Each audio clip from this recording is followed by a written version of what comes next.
Like I said in the last video, blood is a very important concept in the Miran world. In the sequel myth to The Fall of Aronaq, this is demonstrated via a blood vow, hence the name of the story, The Vow. Let's get to know the story a little bit better. The Vow was written by me on November 16th, 2019, as my 13th story. Like the myth before it, The Vow has no in-world author since it's a well-established piece of canon in the mythology, and the best guess for when it may have occurred is simply after the death of Aronaq. The story takes place at a certain time in the gods' lives, namely when Luvi and Sumat's younger siblings are still small children. Speaking of them, let's meet the cast of this video. Just like last video, we have Yamashet and Luvi, the ultimate father-son duo. The only difference is that in this story, Luvi is all grown up, presumably old enough to have had his own kids, although the myth never specifies this. New to the scene are the following: Talib, the future god of literature, language, writing, and poetry; Shujar, the future god of war; Shor, the future god of fire; and Akkad. Keep an eye on Akkad because he becomes a major player in later myths. At this point, the 4 new gods I introduced to you are all small children. Thus, there are lots of responsibility for a new father, and a father can't devote all of his time to doing father things if he's too preoccupied with ruling the universe. That's where this story begins. A weary and stressed Yamashet approaches Luvi as he's stabling his horse after a long day of riding across the sky, and he pitches the idea of handing Keishaz over to Luvi for him to rule so Yamashet can spend more time with the rest of his children.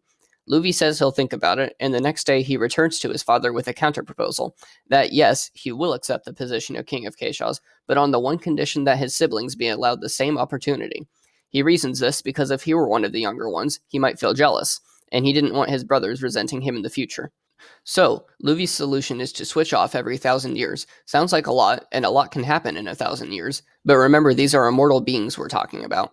Yamashet accepts this counterproposal, and he and Luvi find the youngins to inform them of this new development.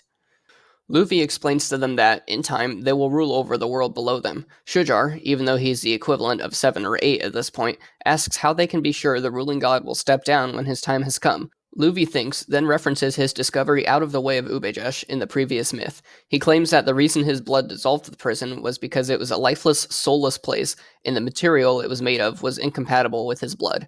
Shujar figures out pretty quickly that Luvi is asking them to contribute a part of their soul to this agreement, and the 6 travel down to a beach on Keishaz to cement this agreement. When they arrive, Shor picks up some sand and heats it into glass, creating a bottle out of it.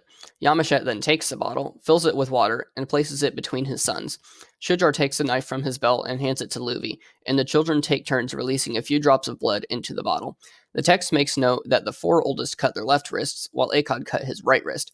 Similar to real life, left-handed people in Mira are occasionally mocked for being left-handed, and this is the reason why.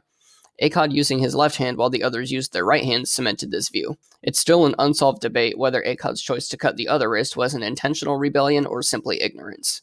As Talib corks the bottle, Luvi gives a speech about how symbolic the blood in the bottle is while the children presumably zone out. What Luvi says is extremely important, though. Under no circumstances may any of the gods break the vow, no matter what happens, with the promise that he who dares to break this pact shall be struck down by the rest. This single statement sets up the primary, foremost conflict in the minds of not only every Miran theologian on Keishaz, but even the general populace. The resulting deific power struggle ends up affecting life in all sorts of ways. Death, disease, war, etc. can all be traced back to this upcoming conflict, but you'll have to wait for the next video to find out what that conflict entails. And that brings us to the end of this story. In the next video, we'll see the first true battle between the gods and the biggest permanent split amongst them as well. As always, let me know what you think of this video, and I'll see you in the next one.